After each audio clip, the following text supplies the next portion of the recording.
defining moment for this Congress. We have no other higher duty than to confront the dangerous fiscal path we're on. I thank the Chair and would yield the floor.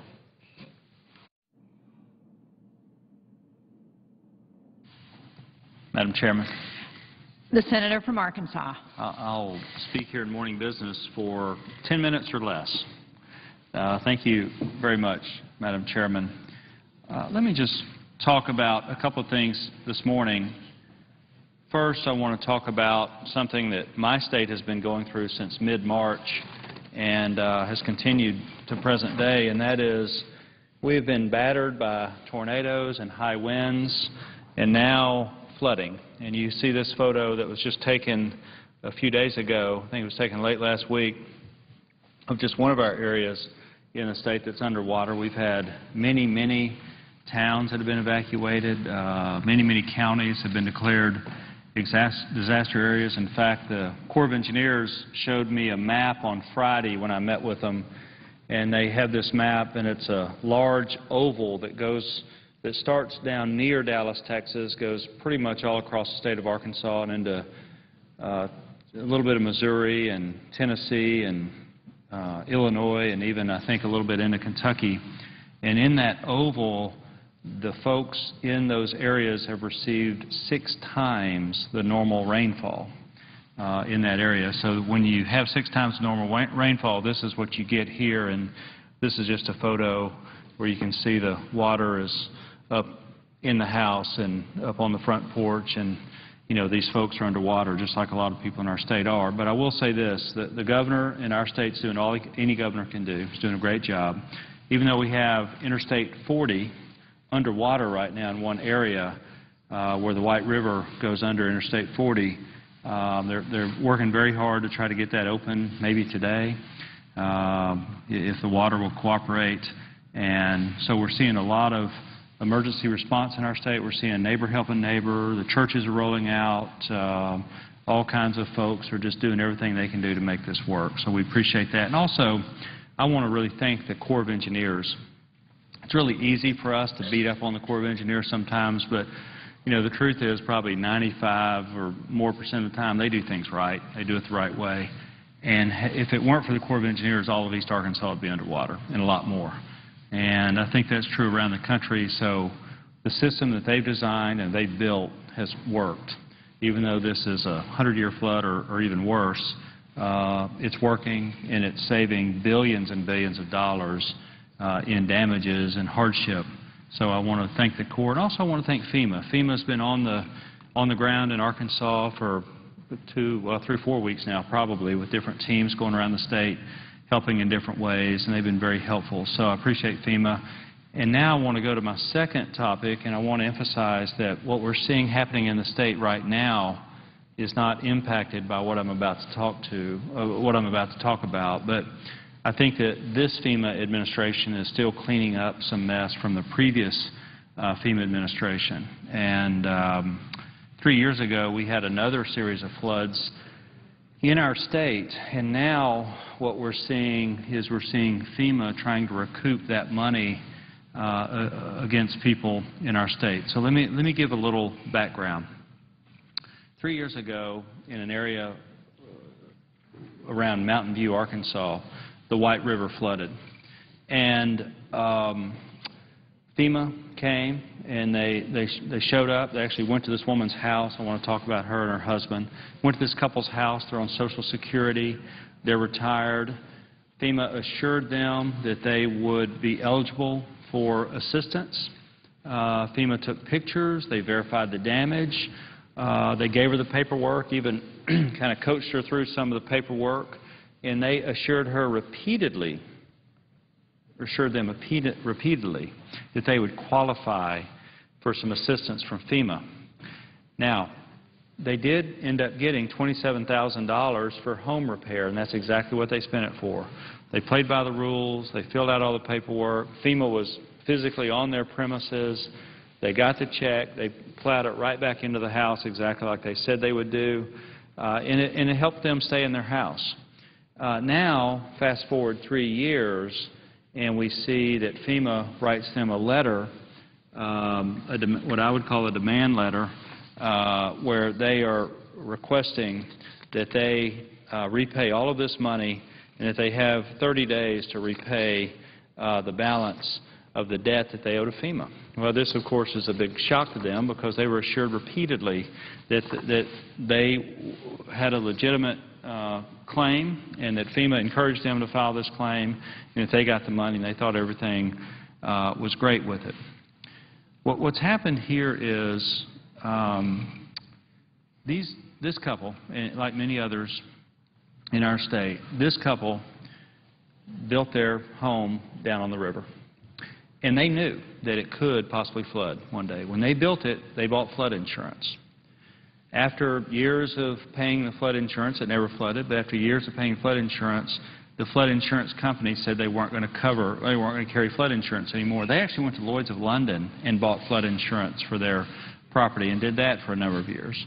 Eventually, Lloyd's of London said, we're not going to do flood insurance anymore. So they desperately tried to find flood insurance, could never find it.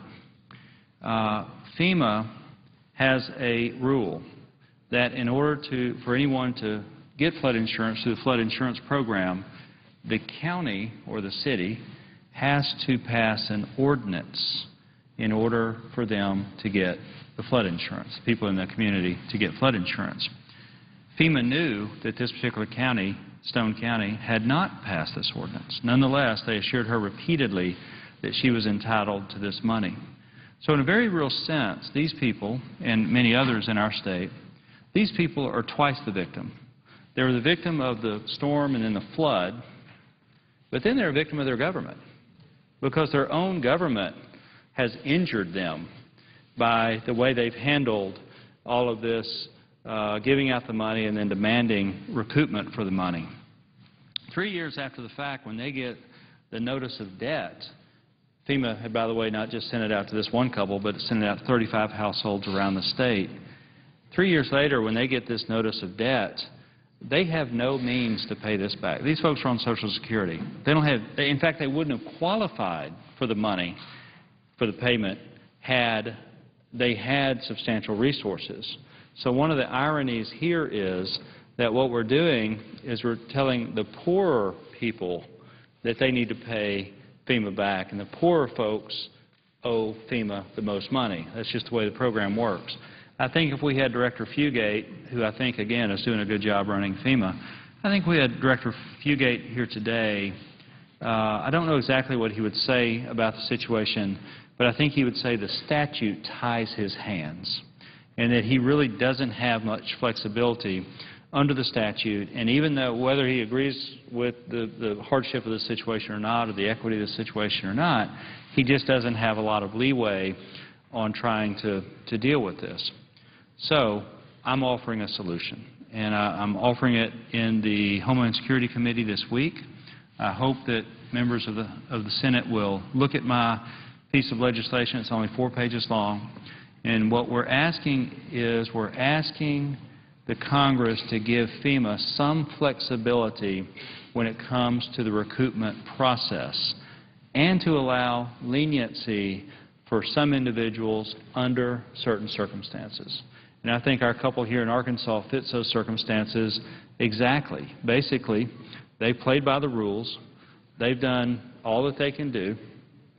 They continue to play by the rules and do all that they can do. And I will be glad to yield the floor to the leader. Go ahead.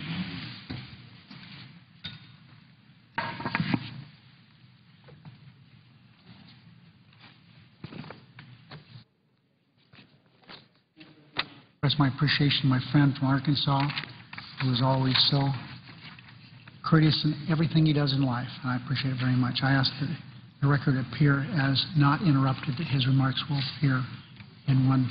Without objection.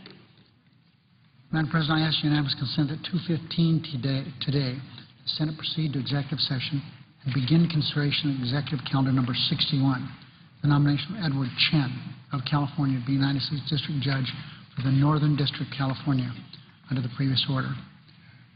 Objection. Madam President, there will be 3 hours of debate on the Chen nomination beginning at 2:15 p.m. today. Senators can expect a roll call vote on the Chen nomination at approximately 5:15 p.m. today. I have 9 unanimous consent requests for committees to meet during today's session of the Senate. They've been approved by me and by the Republican leader. I ask consent that these requests be agreed to and be printed in the record. Without objection.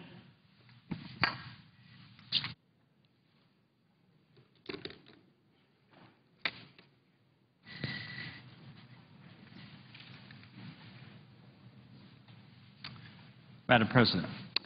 Senator from Arkansas. So I filed a bill that's going to be in the Homeland Security Committee this week, and I would love to have my colleagues look at it and support it if they see fit. What it does is really 3 things. One, it says that FEMA may waive a debt owed to the U.S. in cases where funds were distributed purely by a FEMA error, which is the case here, because FEMA knew that this particular county had not passed this ordinance. FEMA knew that no one in this county was entitled to any assistance under this particular provision of the disaster relief because the county hadn't passed the ordinance. And FEMA knew that for the entire county. In fact, they have a list of every county, every zip code in the country where people do not qualify. She was very clear about her location as she went through this process. FEMA, whether they admit it or not, we can produce the documentation. FEMA was clearly in error in giving out this check, in assuring her that she was entitled to it, in assisting her through this process. They were clearly in error. I think it's a case of the left hand not knowing what the right hand is doing. Again, I think this FEMA administration has cleaned up this problem. My guess is you won't see this type of problem in the future, especially not out of this FEMA administration. The second thing that it does is it says that they have to waive a debt owed to the U.S. in cases where the rationale for recoupment was failure to participate in the National Flood Insurance Program. Again, what this will do is this acknowledges that FEMA made some mistakes 3 years ago. It's kind of competence 101 that they would know which counties and which residents would be entitled to this particular relief, but somehow, some way they dropped the ball. But this would make it very clear from 2005 through 2010. Again, this is a limited duration of this bill. This is really a relief bill to help a specific group of people here.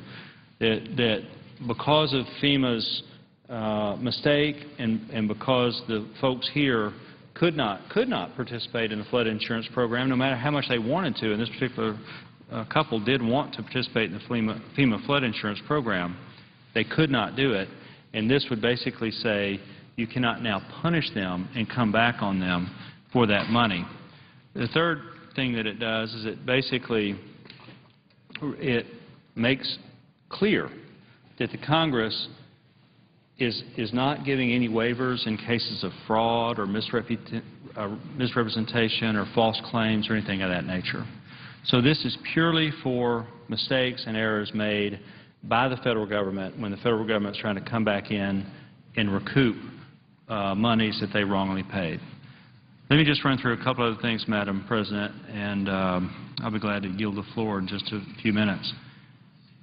These communities that have not passed this ordinance and therefore are not entitled to participate in the flood insurance program, they're called sanctioned communities. That's what FEMA calls them. They're called sanctioned communities.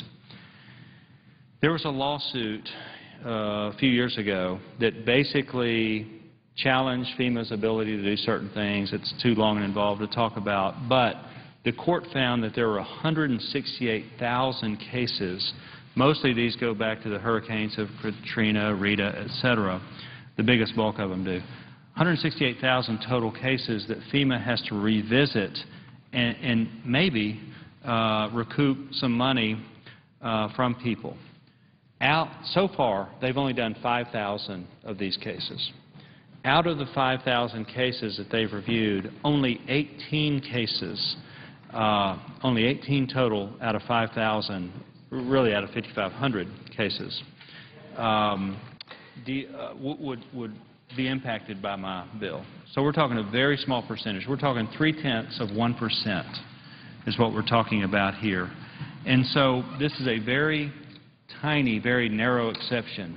And let me say this, I'm for recoupment as much as anybody. I think it's very important that the government do it right and do it right the first time, and if they for some reason can't do it right, if there's some sort of fraud or some sort of misrepresentation, then the government absolutely should go after that money and try to recoup as much of that as possible. What we're talking about here is in 99.7% of the cases, they can pursue recoupment. But based on the numbers we have to date, it's 0.3% of the time where the mistake is completely on FEMA's side of the equation, that we would say no, as a matter of fairness and a matter of equity, then they can't seek recoupment in those cases. Let me say this in closing. To me, this is a matter of equity. This is a situation where this particular couple in Arkansas, and we have other couples, we have other families too. We know of a total of 4 in our state that fall into this category. So we only have 4 out of however many thousands have received FEMA payments over the years. But nonetheless, this is a matter of equity because if you look at this couple that I've talked about here in Arkansas near Mountain View, they basically would never have done this. They would have made other arrangements 3 years ago. I don't know if they would have gone to the bank. I don't know if they would have gotten a second mortgage. I don't know if they would have just sold the property and moved out. I don't know. And they don't want to think about it because this FEMA check actually allowed them to stay in their house. Now they're coming back in a worse condition than they were before because FEMA says you have 30 days to pay this back. The fact that they haven't paid it back yet and that they filed an appeal with FEMA to try to work through this process and get some relief, which FEMA apparently very seldom, if ever, grants, the fact that they filed this paperwork means that they have a little extension on the principal owed, but it's very clear from the correspondence from FEMA that now interest is accruing. So interest is accruing on these folks, and again, I think they're in a worse situation today than they would have been had FEMA said no 3 years ago like they should have done. To me, this is a matter of equity. I think if we were in a court, you might use the word estoppel. I think that the federal government should be stopped in this situation from pursuing this money because there was detrimental reliance on the part of the family. They didn't ask for this. FEMA showed up at their house. FEMA took pictures. FEMA helped them fill out the paperwork. FEMA walked them through the process. And they get what they do. They do exactly what they're supposed to do, put it in the house. It saves their house, gives them the ability to stay there. 3 years later, they get a letter basically saying, notice of debt, you owe FEMA $27,000. Well, you can imagine, Madam President, this is devastating for a family on Social Security that really has very few other means that, again, since they qualify for this in the first place, you know they're not high-income folks. $27,000 at this stage of life for them is a lot of money. It's really a mountain that's too tall to climb. So what I'd love for my colleagues to do is look at what we're going to offer in the committee, and I hope you can support it. We'll be glad to answer any questions. If any of my colleagues want to talk about it today or just in the hallways here in the Senate over the next couple of days as we're working through this. And I certainly want to thank Senator Lieberman for allowing us to put it on the markup. I think that folks around here rightly are in a recoupment mode. They want to recoup money that's been wrongly paid out.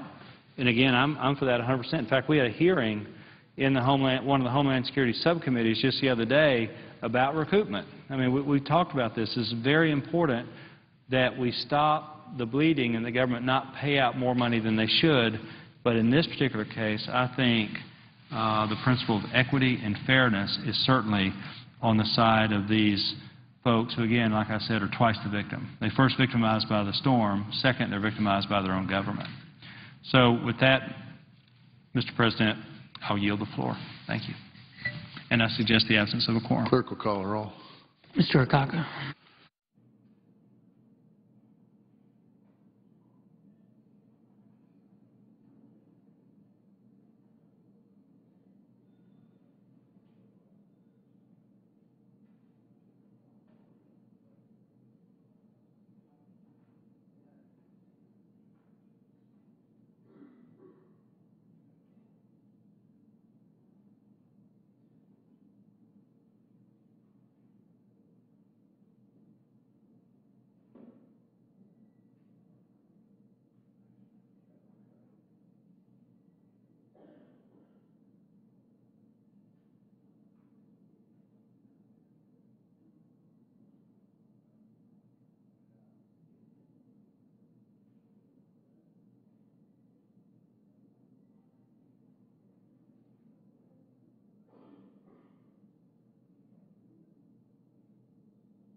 Well, the Senate continues in general speeches until about 5 o'clock this afternoon. Negotiations are continuing off the floor on a debt reduction agreement that would be inserted into a Senate budget plan. We do expect the Senate to recess at about 12:30 for their weekly party lunches. They'll return at 2:15 for more general speeches and remarks. Live coverage of the Senate here, as always, on C-SPAN 2. While this quorum call is underway, we're going to go to a Senate Foreign Relations Committee hearing on U.S. strategy in Afghanistan. The committee chair is Senator John Kerry of Massachusetts. It's taking place in the Dirksen Senate Office Building, and it started about 10 this morning. Back now and be part of a future solution. So just playing sort of devil's advocate here, why, from our perspective, if you're looking at our interests are to prevent us from being attacked again, obviously to adopt what you've said, disrupt, dismantle, destroy al-Qaeda, and then have a sufficient level of stability. But that stability, it seems to me, is not going to come until you have some capacity for this justice and for different groups to be adequately represented in the power structure. I think that's a very good way to characterize it. Another way to think about it is exclusive versus inclusive security. If you try to exclude groups from the security process, then you create spoilers who are going to attack that security process. If you try to make it inclusive, that's a much more complicated and longer-term, messier process, but it ultimately has a higher chance of success. But why then is our current presence structured as it is in support of Karzai and the central government and of these other entities, but not politically adept enough or willing to be inclusive with respect to these other efforts? Why is that not doomed? Why is that not just, you know, plunking down a whole bunch of money on a long, long period of time because we're basically backing one or a set of people within an internal civil conflict where our interests could in fact be satisfied differently? I want to defer to Dr. Jones here because the points that he's been making about the Afghan local policing initiative I think are very important. There's a second component to it, the village stability operations, which is in fact a political component about village level and district level political stability. And I think that U.S. forces in Afghanistan have for a very long time been pursuing an inclusive security model, trying to get the majority of actors at the village and district level involved in local level peace deals involving security commitments on all sides to create, if you like, a resilient structure that resists the Taliban. The problem that we have is in connecting that to our Afghan government partners who, as you noted, have different interests. And I think that's part of the problem. To what degree, and maybe you guys want to comment on that also, but let me come back to it with this question. To what degree could Iranian interests, which are not lined up with the Taliban and also don't appreciate the drug trafficking, and to what degree could Russian and or some of the stands be brought to the table here? Is that a possibility, or is that? I think it's certainly a possibility, and I would add China to that mix. China has an incredibly strong economic and geopolitical interest in the stability of Pakistan. And how do you see them being able to perhaps play that role? What could you see strategically being the framework that brings people together? Well, I think on the Iranian front, the Iranians have been helpful in some ways in providing a range of development assistance in the West and in parts of Hazarajat in the center of Afghanistan. They have a vested interest over the long run, in my view, and they've showed this historically, of developing a range of energy ties with Afghanistan and of pushing strongly for the prevention of a Taliban-governed Afghanistan. So I think the Iranians actually have a quite helpful role to play. I would caution the problems we're going to have in trying to bring everybody together are their interests do diverge somewhat. So if one looks at the primary Russian support networks tend to be with the Uzbek and Tajik communities in the north, not with the Pashtun communities in the south, which largely are Pakistan's support networks. So at some point, for example, reconciliation discussions may be supported by Pakistan, but generally aren't going to be supported by the Russians and their Tajik and Uzbek support networks. So in that sense, there are going to be clear friction points in some aspects of trying to bring regional countries together. Senator Lugar. This may be a naive follow-up to that, but in the past, we've talked about warlords, and we've talked about various areas, apparently in which they were the leaders, and continued governance in this country with recognition of the difference between the Pashtuns and the recognition of people in the north and so forth.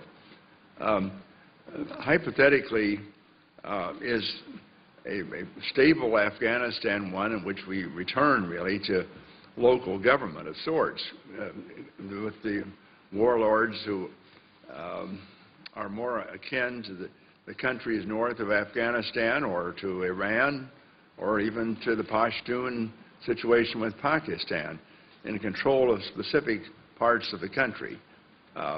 This apparently was the case for Afghanistan for a long time, but as all of you pointed out, Afghanistan was never very self-sustaining in terms of economic support or political support. It always was buttressed by these alliances across the various borders. We've favored President Karzai and the central government and the idea that there would be national elections, national parliament. Speak as if in morning business for 15 minutes. Without objection. Mr. President, yesterday I introduced two bills on a subject of great importance, two different subjects really, related to our national energy policy. The two bills were the Oil and Gas Facilitation Act of 2011, and the second was the Outer Continental Shelf Reform Act of 2011. Both of these bills are based on bipartisan, largely consensus work that was done in the Committee on Energy and Natural Resources during the last Congress. I should note that these important issues are being addressed in separate bills very consciously and for a reason. In the past, we have crafted comprehensive energy bills that are attempted to address all the energy policy issues of the day in a single piece of legislation. There are obvious advantages to that, but there are well-documented disadvantages as well, and I would like to avoid those disadvantages this year in furtherance of completing our important work. There's no disagreement in the Senate about the need to have robust and responsible domestic production of oil and gas. At the same time, there is probably considerable disagreement about how best to address that issue, and we need to begin work on that. However, ensuring the safety and viability of our operations on the Outer Continental Shelf is a separate matter which deserves attention on its own. The question of how we undertake oil and gas exploration and production on the Outer Continental Shelf appropriately, in my view, stands apart from the question of where we undertake those activities. I do not believe it would make sense to try to trade off safety or environmental protections against the issue of access, for example. I believe the Congress should set an appropriate level of safety and environmental compliance regardless of where the oil and gas exploration and production is occurring. I'll also observe that there was much greater consensus on the need to reform the rules governing Outer Continental Shelf production in the last Congress than on other issues, such as those related to access to particular areas. And so conflating these separate issues into one bill is not likely to be the best path to success in enacting a bill into public law. Accordingly, we've introduced two bills. That's not to say we don't have a responsibility to address both issues. We do. But I believe they should be addressed on parallel tracks and not in combination. I hope to be able to move forward in the committee with consideration of both of these bills later this month. The first of the bills, the Oil and Gas Facilitation Act, is intended to enhance efficient and appropriate domestic production of oil and gas and to limit the dependence of the United States on foreign sources of oil. The last 2 years have been a time of real success in increasing our domestic production of both oil and gas, and in reducing our reliance on imported oil. We're currently the third largest producer of oil in the world. The percentage of the oil that we use that is imported has declined from 60% in 2008 to about 51.5% in 2009 and to about 49% in 2010. We want to be sure that we continue this progress while protecting our other natural resources and our communities' health and safety. This bill, this Oil and Gas Facilitation Act, addresses production issues in a variety of ways. It requires a comprehensive inventory of the oil and natural gas under the waters of the Outer Continental Shelf to inform decisions about where leasing is likely to be most productive, to improve the efficiency of the permitting process for development on federal lands and waters. Permit coordination offices are reauthorized, and a new coordination office is established for the Alaska region of the Outer Continental Shelf. 2 provisions facilitate the transportation of Alaska's abundant oil and gas resources. The amount of federal guarantee instruments is increased to support the construction of an Alaska natural gas pipeline, and the Trans-Alaska Oil Pipeline system is exempted from certain requirements that unnecessarily slow the permitting process. Co-production of geothermal energy by existing oil and gas leaseholders is encouraged by making leases available for that purpose on a non-competitive basis. And finally, the bill will potentially contribute millions to the Treasury, to the federal Treasury, by repealing the current law that requires the Secretary of Interior to give relief from royalty payments to certain offshore oil and gas production. This bill would allow the Secretary to provide such relief in appropriate circumstances, but it would not require such relief. This avoids inappropriate giveaways of taxpayer-owned oil and gas resources to the industry when it is unnecessary for us to maintain a robust domestic production. These provisions are drawn almost verbatim from S. 1462, which was reported by our committee on a bipartisan basis in the last Congress. The one significant change is that certain funding for the offshore oil and gas inventory provided by S. 1462 was redirected by the committee in subsequent legislation to be used for research on safety issues related to offshore oil and gas drilling.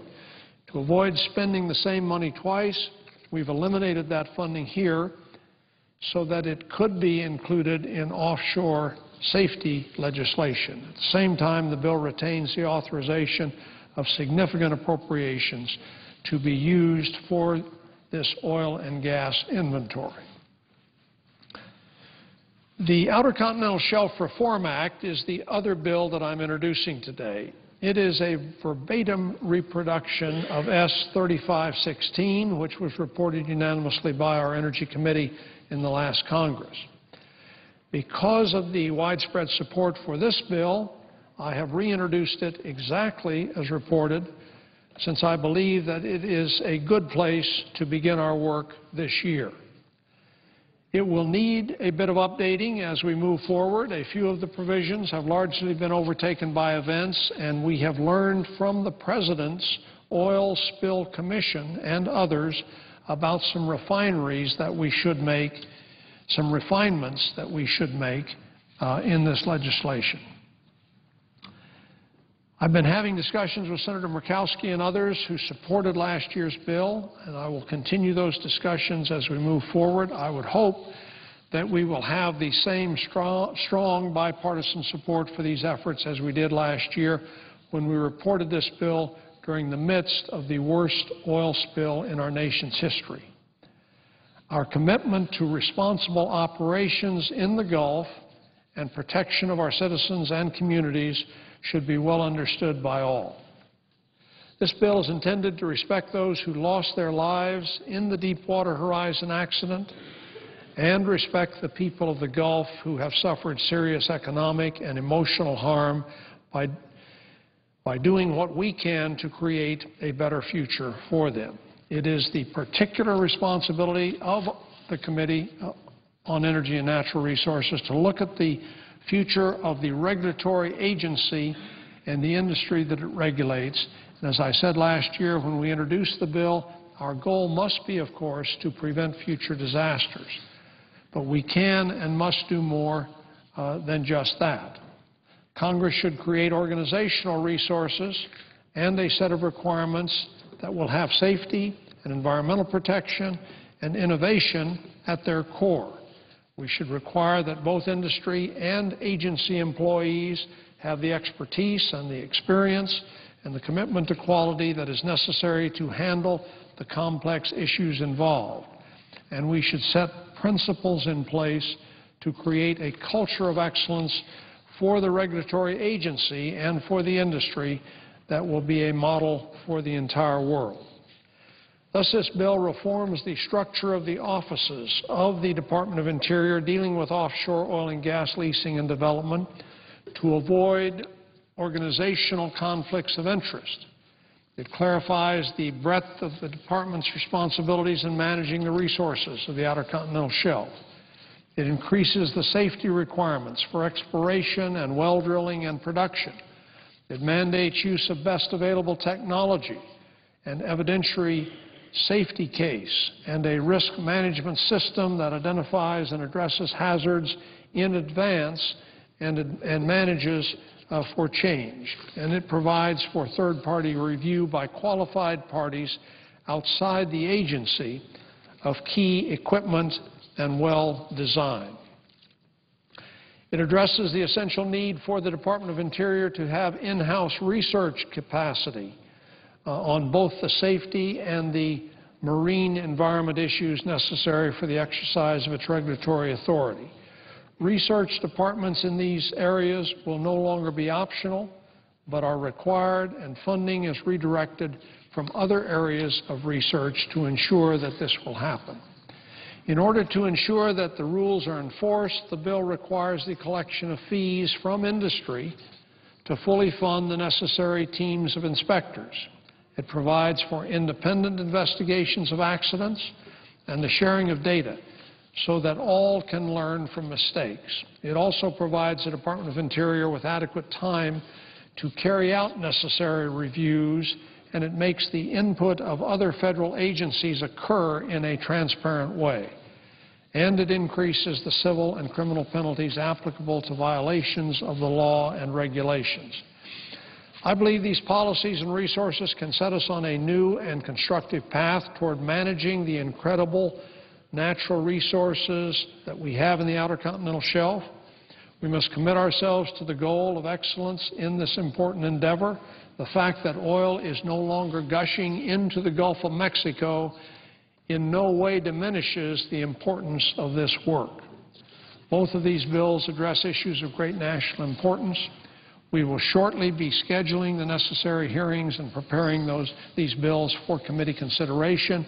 If at all possible, we will do so before the Memorial Day recess. I look forward to working with my colleagues on the Energy and Natural Resources Committee and in the rest of the Senate on a bipartisan basis, as we have in the past, to address the vital issues presented by both of these bills. Mr. President, I'd ask unanimous consent that the text of both bills be printed in the record following my remarks. Without objection. Mr. President, I yield the floor and suggest the absence of a quorum. Clerk will call the roll. Mr. Akaka.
Senate continues in a quorum call, and they will break for their party lunches at 12:30 Eastern and back again at 2:15. While they continue in this quorum call, we're going to take you live now over to the Senate Foreign Relations Committee and their hearing on Afghanistan. And is there any evidence at this point to indicate how they might be reacting? Dr. Kilcullen? We saw some pretty immediate commentary by Taliban in Afghanistan about the killing of Osama bin Laden, and it's interesting to look at that commentary and see how it differs in different groups in the Taliban. The Taliban or ex-Taliban representative on the High Peace Council came out pretty quickly and said, look, this will create a sort of circuit breaker, and this will create the opportunity for people who wanted to negotiate but felt like they couldn't abandon al-Qaeda while Osama bin Laden was alive to really see that as an opportunity to move on.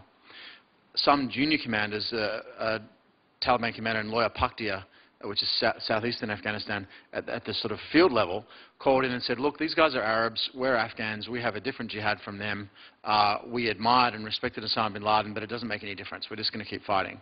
And I think there's a significant element in which the younger generation of fighters forward in Afghanistan have a different attitude than the leadership group back in Pakistan. And then the third thing that happened was Mutawakkil, who's the former Taliban foreign minister, came out and said, actually, this will increase our desire to fight. So there's actually very different points of view coming from different parts of the Taliban. I think what we're going to see, however, is the acceleration of various processes that have already started in al-Qaeda, that the power of the central group will be diluted somewhat as we get into an internal power struggle where people are struggling to see who will replace Osama bin Laden at the central leadership level. Dr. Jones already referred to some, but I'd add Saif al-Adil to that group, head of the military committee. Abu Yahya al-Libi has already been mentioned. It's not always appreciated quite how divisive a figure Ayman al-Zawahiri is within al-Qaeda. So I think it's quite likely that they may turn inward and spend some time organizing themselves. And that actually does create a window of opportunity. But I think we also should recognize that economic reasons. These are business deals. And I think that there's a lot of other things that go into the mix other than simply, Pashtun honor and politics. Thank you. Very briefly, I think one issue is this is partly an intelligence question. So that is I will pose this: what does our intelligence now say about that relationship? The second part of that, and the more concerning element, is when we say Taliban, that obviously includes a range of different militant groups. The strongest ties have often been, especially recently, with the Haqqanis in North Waziristan, Siraj Haqqani and some of the senior al-Qaeda leaders, including Ilyas Kashmiri. So elements of the insurgents, the Afghan insurgency, I suspect will continue to keep a relationship, a senior-level relationship with al-Qaeda, despite the death of Osama bin Laden. But I think the onus is now on the Taliban itself and its inner shura. Give them a chance to break. They have the opportunity now. Are we giving them a chance to break ties and to actually demonstrate that? And so I would say they have an opportunity now. Show us. Thank you. Thank you, Senator Sheen. I'm going to, unfortunately, I have a 12 noon meeting with Senator McCain and some others, and I need to leave. Senator Corker is going to close out the hearing, or Senator Shaheen, if they both want to continue. What I'd like to do is I want to leave one question on the table as I do leave, and I would like you to answer it for the record with Senator Corker. And that is, I'd like each of you to speak specifically to the political resolution. In the absence of a military solution, I want each of you to give your vision of what is the political solution and how you specifically arrive at it. And I'd like you to lay that out. And again, I appreciate enormously your coming in today. It's been very, very interesting. It really scratches the surface in a number of areas only.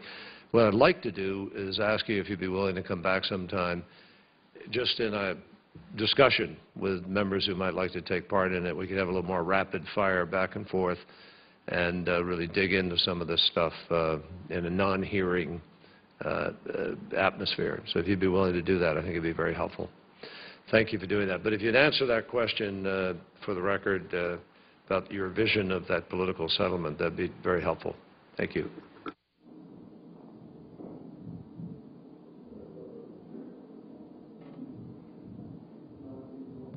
nobody seems to want to go first. I'll throw myself on that particular grenade. I think we should look at the coming constitutional crisis in 2014 as an opportunity as well as a problem. When President Karzai's last term ended, which was April 2009, there was a long hiatus before the elections in August of 2009, and then a long period before he finally began his second term in November of 2009.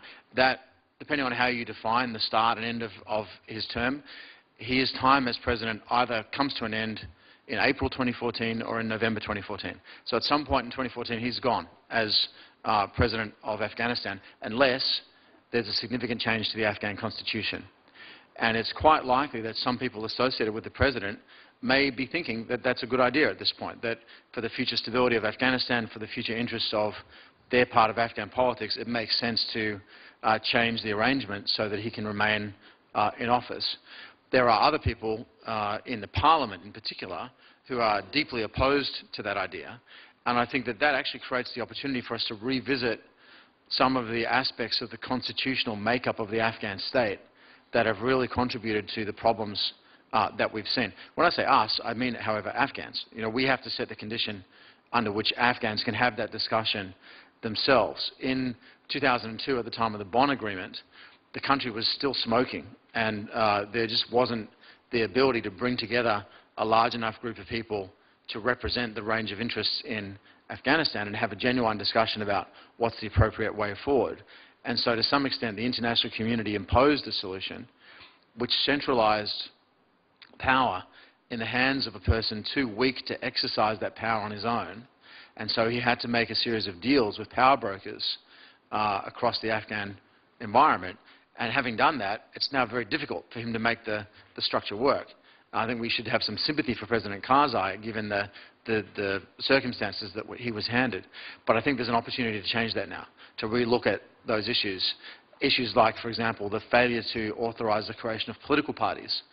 There's no political parties in Afghanistan. The only thing that really represents the sort of large-scale mass social movement that generates leadership, as an American political party does, is the Taliban. The legitimate political parties don't exist in the environment in Afghanistan. The other factor is the Northern Alliance. And I think it's all too easy to talk about a negotiated solution. But if that solution leaves out the Northern Alliance, if people in the other ethnic groups believe that they're going to be sold down the river as a result of a cozy deal between the Taliban and the international community, that's a recipe for future civil war in Afghanistan. So I think there's an opportunity coming to seize that constitutional crisis and turn it into more of a review of the makeup of the Afghan state. And I think to the extent that we can get Afghans to buy into that process, rather than imposing it from outside, we have a much better chance of creating a sustainable governance structure. A couple of key points on this, a very important discussion. First, let me just say to preface my remarks that I do not think we can assume a settlement will work. Both the history in Afghanistan, multiple efforts in the 1990s, brokered by the UN, did not work and succeed in a successful settlement. Second, as part of that, most of the serious works on the end of insurgencies and civil wars indicate at best a 50-50 chance that it ends with a settlement. Many end with a military victory by one side or the other, depending on which work you look at. Nonetheless, I believe it's important actually to push forward on settlement discussions. And a few comments along those lines. First, what will be important is who is the third party that is helping broker the deal. I think, frankly, this is a role where some organizations like the UN may be able to play a useful role, depending on who the individual is. Possibly somebody like Lakhdar Brahimi, who appears to have some support among both sides, maybe somebody viewed as trustworthy. Second, and as part of that, Pakistan has to be involved in any discussion. Based on the amount of assistance, both direct and indirect, they give to insurgent groups, they have to be a participator in the discussions, as obviously does the United States. In addition, I would argue and support the construction even of an overt Taliban political wing. This seems to have been a necessary component of any deals made in Northern Ireland and a range of other contexts in El Salvador of an overt political wing whose individuals are identified, supported, they can travel. So in that sense, that may rethink some of the UN and other blacklists with a political element, and then give them a chance. Now, how a political settlement could transpire, there are multiple avenues, but I would say those are key steps that have to be thought through. A, assuming that it may not work, so the military front should still be pursued. Think very carefully about the third party, including the role of other states in the region, including Pakistan, and then supporting a political wing. This is, in my view, actually quite would be quite helpful. I think there's an important relationship between the political end state that we seek in Afghanistan and what we can do with respect to negotiations. If we insist on something that looks like the 2001 design, that makes it very hard to see what's in it for the Taliban in any possible settlement. The Taliban are not a broad-based popular movement in Afghanistan. If the most they're offered in any prospective settlement negotiation is the opportunity perhaps to run for office on an equal basis with any other candidate in a highly centralized national system where they have to compete on a national basis, their ability to command seats will be very limited, and it's hard to see how they would see this as being worth making compromises to accept. I think almost certainly the direction of change with respect to Afghan political end states is likely to be in the direction of decentralizing nominal authority, but centralizing actual power relative to what it's become by 2011. At the moment, we have this radical disjunction between a paper blueprint for how the country is supposed to be run, which assigns almost all governing authorities of any consequence to Kabul, and the actual distribution of political power in the country, which is mostly in the hands of peripheral warlords and power brokers that tend to tie the hands of Kabul to an important degree. I think the right way forward in terms of thinking about what we can live with as an end state is shifting the nominal powers of governance outward, but establishing enforceable limits on the behavior of peripheral authorities such that we can keep them within bounds that don't create radical public dissatisfaction with a predatory form of local governance. And I suspect that the key bound, or rather the key bounds that we need to pay attention to are, first of all, obviously with respect to our national security interests involved, we have to ensure that local authorities in Afghanistan obey the foreign policy of the state, which is designed to prevent them from establishing safe havens for cross-border activity by militants, insurgents, or terrorists. Secondly, we have to prevent them from preying on their neighbors locally. But third, and importantly, we need to cap the corruption take by local officials in ways that remove what is currently often an existential economic threat directed at local victims by powerful networks of malign officials. And I think a key to doing that is establishing a red line restraint at the taking of land. In an agrarian society, land and its control represents the ability to feed your family or a threat of starvation. One of the most damaging forms of predatory governance behavior in Afghanistan today is land taking by networks of corrupt officials for the benefit of the network, which then drives the victims into the arms of the Taliban. I think if we establish a series of what amount to reconfigurations through deals of the relationship between the periphery and the center that say, as long as you avoid a collection of activities that will yield enforcement action, prominently including the illegal taking of land, we will allow you a sphere of autonomy to do what you wish in other domains, but that if you violate any of the explicit terms of the agreement, then you can expect enforcement activity from the center. We then need, again, to be able to provide the resources to the center to enable them to enforce that deal.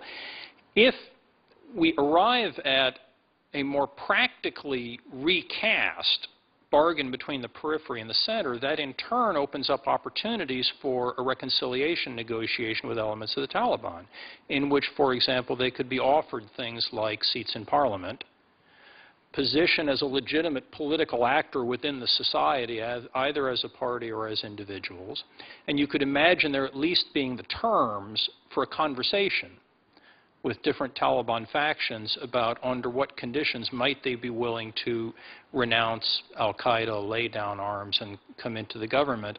As a final point with respect to the nature of that conversation with the Taliban, I think it's important that we regard both the prospective political role of the Taliban in a possibly reconfigured Afghan state and the military presence of foreign powers as negotiable. At the end of the day, a permanent U.S. military presence in Afghanistan is primarily an instrument or a means to an end of a stable South Asia. It seems to me that if we regard it as a means to an end and not as an end of superordinate importance because of the consequences for power projection capability of a U.S. base in Afghanistan, if we view it instead as a means to an end, we need to be able to treat it as part of a negotiation with the Taliban, especially given the centrality of concerns with long-term foreign military presence in Afghanistan in at least the things that the Taliban have been telling us to date. Thank you. I know time's limited. I do the issue you're talking about basically redlining behavior, and you know, I think all of us who go there are frustrated by the sense it feels like we're fighting the mafia in many ways, and our soldiers are really fighting criminality mostly on the ground. I mean, that's mostly what's happening. But the cultural aspect that you're talking about the takings of land and all of that, is that something that is Taliban bred, or is that something that's just part of the Afghan culture in general? I don't think this is cultural. I think this is largely a response to fairly recent events in Afghanistan since 2001, and especially the handing off from the United States to NATO of responsibility for the mission in 2003, and Afghan perceptions in more recent years that the United States lacks the will to bring this to a successful conclusion and is heading for the exit. Those perceptions lead to an expectation of abandonment and create what political scientists sometimes refer to as a negative shadow of the future, in which people who believe that, although they would prefer it to be otherwise, the government is likely to fall, and is likely to fall in a relatively short period of time, have powerful disincentives to make positive long-term decisions about how they run their province or about how they run their business, and create enormous incentives for corruption in the near term to get while the getting's good and provide for a safe exile after a looming collapse that people worry is on the horizon. That has created powerful incentives for networks of officials to come together in exploitative, predatory ways so as to provide for economic gain for themselves and the members of their network while they still have the opportunity. And the taking of land, again, I think is in many ways the most virulent of these. It's not by any means the only piece of it, but it's the piece that's most threatening to the victims and tends, as a result, I think, to be the most important accelerant of insurgent activity in the country. I don't see anything in the society, political culture, or history of Afghanistan that says that it's an appropriate role for local government officials to throw people off their land and engage in corrupt real estate deals that will enable short-term windfalls to the officials involved. I think this is relatively recent in nature and is potentially reversible if we put sufficient effort into it in multiple domains. As we've evolved to this sort of good enough vision of Afghanistan that continues to change, and I know each of you have talked about how that needs to be defined more fully. You know, it really, when you spend time as you have more than me, I'm sure, President Karzai, I mean, it's almost getting back to his vision. I mean, I think he wanted to make some accommodations with some of the warlords early on and wanted us to have less troops on the ground, and you're talking about local shuras. Our State Department, on the other hand, was focused on a sort of a Western democracy type situation with a judicial system and all types of things happening there. Is the State Department in sync with what the military is now envisioning as good enough? Are there activities in concert with that?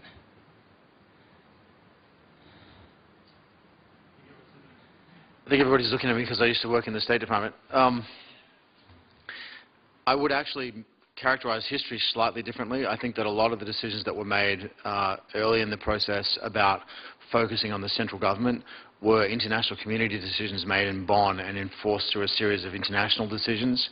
I do think that the State Department now is very aligned with what the military is trying to achieve in Afghanistan, primarily through the mechanisms of things like district support teams, the regional platforms where we have senior civilian representatives out in each regional command conforming what the State Department and the U.S. Agency for International Development is doing alongside the military. We're also looking at a very substantial increase in the number of State Department officers and USAID officers deployed forward from roughly 300 about 18 months ago to nearly 1,200 now. So I think we've seen the State Department aligning and working very closely hand in glove with the military. The problem in the political environment, I don't think lies with our own civilian agencies. It lies primarily with Afghan officials who, as Dr. Biddle said, their interests may be differently aligned from ours. And it's just beyond the ability of any foreign intervening actor to really change the calculus that local power elites have towards their own population, certainly in the time that we've been present in the country. So I think the State Department, to the extent that it matters, is very fully aligned and has put a lot of effort into its activities. But frankly, ultimately, that doesn't matter as much as what the Afghans themselves, particularly Afghan politicians and Afghan elites at the local level, actually decide about the process. I think the relationship between the military and civilian agencies, speaking from experience here, has definitely improved over the past 2 years on this front, where especially organizations like the U.S. Agency for International Development's Office of Transition Initiatives, or OTI, has and is working actually fairly closely with Special Forces team on bottom-up initiatives, these kind of initiatives we've talked about. So I think that Dr. Kilcullen is right, that this was an international issue for a long time. But the military probably moved earliest on it in around the 2009 period, but I think at this point most everybody is on board. The biggest challenge probably is when you get into rural areas of Afghanistan, the military footprint is still the largest by far.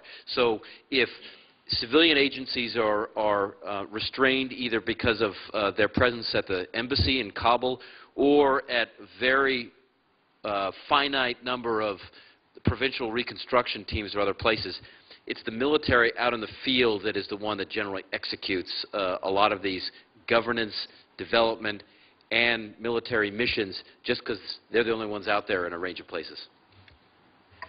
I think a great deal of progress has been made in what is famously the hardest part of counterinsurgency. Unity of effort, even within the military, much less across the military and non-military dimensions of the effort, is famously difficult in this sort of undertaking. That said, there are still some important challenges that remain, and I think they tend to stem in part from the underdevelopment of the government side of the campaign plan for the conduct of operations in the theater. There are a variety of trade-offs between different parts of what we seek to do in governance development.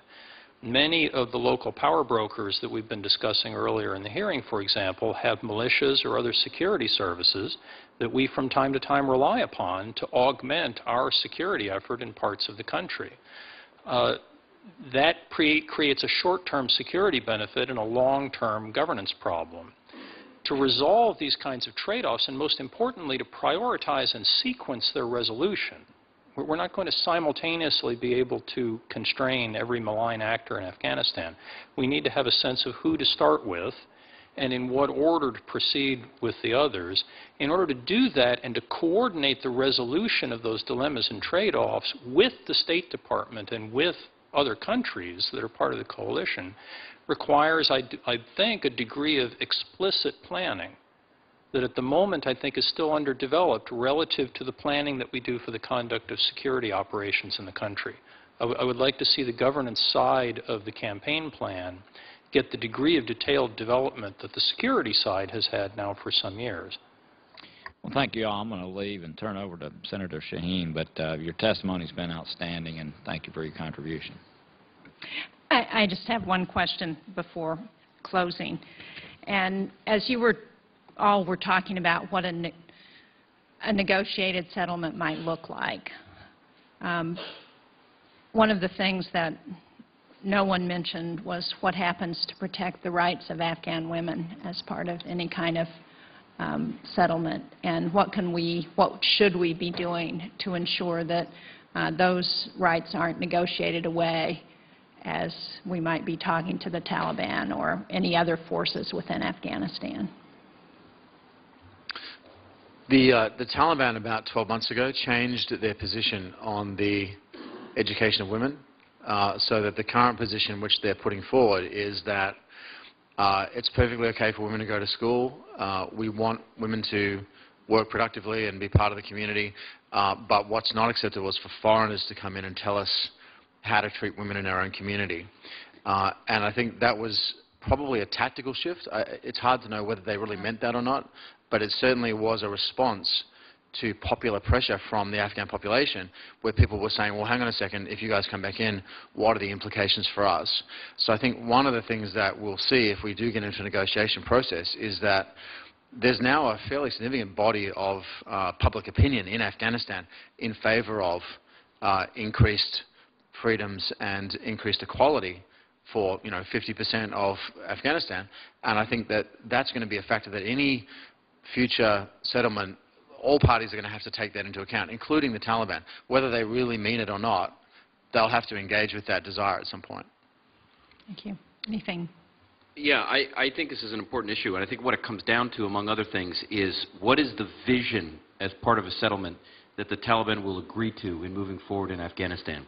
If it's a vision that is much like the vision in the 1990s, with a whole range of issues, its treatment of women, which was frankly despicable, its treatment even of general forms of leisure activity like kite flying, that's the vision that is agreed on in a settlement. I don't think it's in the Afghan population's interest. If, on the other hand, as I think Dr. Kilcullen has already indicated, their positions are changing, at least among some commanders, and so what is agreed as part of a settlement is a different vision than they have laid out in the past, I think that is something that is acceptable. Now, the problem is, even on the protection of the rights of women, local Afghans across the country view this differently. So in some areas, very conservative areas of the South, they may view it differently than in more progressive parts of urban Afghanistan, including Kabul. So I would say one has to proceed with some caution here that we're not pushing instability into some extremely conservative places too quickly. But I will say that in much of urban Afghanistan, there has been a fundamental change on the protection of the rights of women from 10 years ago when I first walked into Kabul, and even measuring the percentage of women who are walking with only a veil or at least are mostly uncovered as a percentage of versus those who are wearing the full burqa, it is fundamentally different from 2001 when I was first there. One of the arguments that's been made in favor of a more centralized system in Afghanistan is to allow for protections of minority rights and women's rights in ways that would not necessarily be favored in conservative locales in the South. If one is going to decentralize in the interests of aligning ends and means in Afghanistan, one is going to therefore allow for the possibility of greater variance in the way that these issues are resolved in localities. Now, in exchange for a degree of acceptance of more conservative behavior in some parts of the South, however, one could also obtain a greater degree of liberalism among urban communities in parts of the country where attitudes towards, for example, women's education are more Western than what a national consensus could necessarily secure. But one of the things that we have to think about as we think about decentralization is that it's not a panacea, and there are costs involved to values that we care about in walking down that road. It's not an accident that the 2001 bond system and the 2004 Constitution were wired together the way they are. We do give something up when we abandon that and accept a degree of decentralization. Now, one important protection that can mitigate the degree of loss to things that we value is if the system retains its democratic character as it decentralizes. Inasmuch as the parts of Afghanistan in which a radical pre-2001 Taliban system of women's rights would be preferred are very, very few in number. As long as a Taliban representation in the Afghan government has to compete either for election to its seat or for influence over decided policies with others in the Afghan public square who are likely to represent true Afghan public opinion more accurately, we build in a degree of protection against radical oppression of women and minorities' rights. But as we decentralize, we are inevitably going to be moving into an area in which we permit a greater degree of variation within Afghanistan in the way they make these choices. Well, that only works, though, if you've got an election or a system of democracy that actually works and is not corrupt in the way that the elections ultimately work. So you don't see this as an issue that you would put in that red line category where you put the taking of land, then? I think this gets to the question of how much are we willing to invest to get a better result. I think a better result than a system tremendously reliant on brokered deals with local power brokers is a system that's much more reliant on democratic accountability and transparency as the way of controlling local behavior. That's probably going to be harder to obtain because the divergence between the interests of those who currently hold power in the periphery and that system is greater. But I think in general, when we think about long-term results in Afghanistan, to some extent, you get what you pay for. And the more ambitious an outcome we hold out for, the greater the investment that's going to be required of us to obtain it. In many ways, the ideal outcome from the standpoint of the United States is the 2001 bond system if we could find a way to make it work. The level of investment required to make it work, I think, is beyond the reasonably practical. And therefore, that alternative, I think, is unrealistic. A decentralized democracy is more realistic but will require greater investment than, for example, the alternative that I've been referring to as internal mixed sovereignty, in which we accept a degree of extra democratic behavior in localities as long as they agree to delimit what they do. If we're unwilling to make the investment required to bring about a decentralized but still democratic system, then we are stuck with outcomes that we don't like as much. I think there's inevitably a relationship between our ambitions and our investments. Well, thank you all very much for being willing to stay. I wish I could have been here to hear the whole discussion. So at this time, I'll close the hearing.